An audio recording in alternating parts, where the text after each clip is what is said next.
Cloud கிச்சனா? ஏய், அது ஒரு ரெஸ்டாரண்ட் மாதிரி தான். ஆனா ரெஸ்டாரண்ட் இல்ல. அங்கேயும் சமைப்பாங்க. ஆனா உட்கார்ந்துலாம் சாப்பிட முடியாது. வாங்கிட்டு போய் வீட்ல தான் சாப்பிடணும். ஒரு ஆன்லைன் அந்த மாதிரி ஒண்ணு. அது எனக்கு தெரியும். ஆனா சமையலுக்கும் உங்களுக்கும் என்ன சம்பந்தம்? ஒரு பிளாக் காஃபி கூட உங்களுக்கு போட தெரியாதே. Point point point point. ஏ சரி, அப்படி பார்த்தா எவ்வளவோ 5 ஸ்டார் ஹோட்டல்ஸ்லாம் இருக்கு. அந்த ஓனருக்கு எல்லாம் எங்கேயோ உட்கார்ந்துருக்கான். அவனுக்கு என்ன சமைக்கவா தெரியும்? அதையும் இதையும் கம்பேர் பண்ண முடியாதுல்ல கோபி. ஐயோ, நான் அவங்கள பத்திலாம் கம்பேர் பண்ணிக்கல. ஒரு எக்ஸாம்பிளுக்காக தான் எடுத்து சொன்னேன். இப்போ கிளவுட் கிச்சன் பிசினஸ் ஆரம்பிக்கிறதுனால நமக்கு சமைக்க தெரியணும்னு அவசியமே இல்ல. சமைக்கிறதுக்காக ஒரு சின்ன இடம் ரெண்டுக்கு எடுத்தாலே போதும். ஒரு 2 ஷெஃப், அவங்களுக்கு ஒரு 2 அசிஸ்டன்ட்ஸ், அதை ப்ரொவைட் பண்ணாலே போதும்.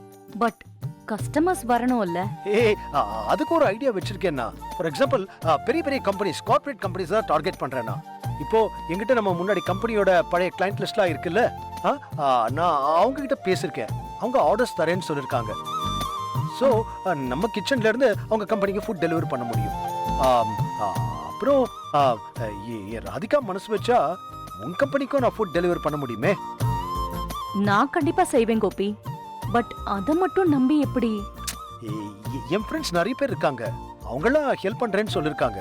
ஸோ ஒரு 600-700 பேருக்கு ஃபுட் சப்ளை பண்ணா போதும். நல்ல ப்ராஃபிட் பார்க்கலாம்.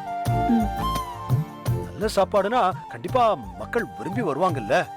சரி, எவ்வளவு இன்வெஸ்ட்மெண்ட் தேவைப்படும்? ஒரு ரஃபா அப்ராக்சிமேட்டா ஒரு ஃபியூ லேக்ஸ் தேவைப்படும்னு நினைக்கிறேன். என் ஃப்ரெண்டு கிட்ட நான் பேசியிருக்கேன். அவன் ஃபினான்ஸ் அரேஞ்ச் பண்றேன்னு சொல்லியிருக்கான். பட் நான் தான் இருக்கேனே. நான் தான் லோன் சாங்ஷன் ஆயிடுச்சுன்னு சொன்னேன்ல. அப்புறம் எதுக்கு ஃப்ரெண்டு கிட்ட எல்லாம் கேக்குறீங்க? நோ ராதிகா, உனக்கு எதுக்கு இந்த கஷ்டம்லாம்? நான் பாத்துக்கிறேன். எனக்கு ஒரு கஷ்டமும் இல்ல கோபி. நான் தரேன். நீங்க நல்லபடியா பிசினஸ் ஆரம்பிங்க. வேண்டாம் ராதிகா, நான் பாத்துக்கிறேன். நாளைக்கே உங்க அக்கவுண்ட்ல பணம் இருக்கும். ஏய், எதுக்கு வேண்டாங்கிறேன்ல. இருக்கட்டும் இருக்கட்டும். நான் எவ்வளவுதான் உங்ககிட்ட பொய் சொன்னாலும் ஹர்ட் பண்ணாலும் நீ என் பக்கத்திலே நின்னு எனக்கு சப்போர்ட் பண்ற பாத்தியா? இது இவ்வளவு பெரிய விஷயம். அப்படியா? அப்ப நான் அடுத்த தடவை ஹெல்ப் பண்ணும்போது இத ஞாபகம் வச்சுக்கோங்க. சரியா?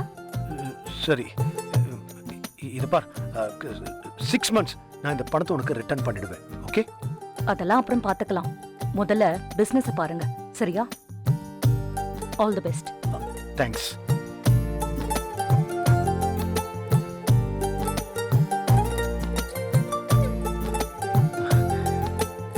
ஐயா கடவுளே, என்னை எவ்வளவோ சோதிக்கிற.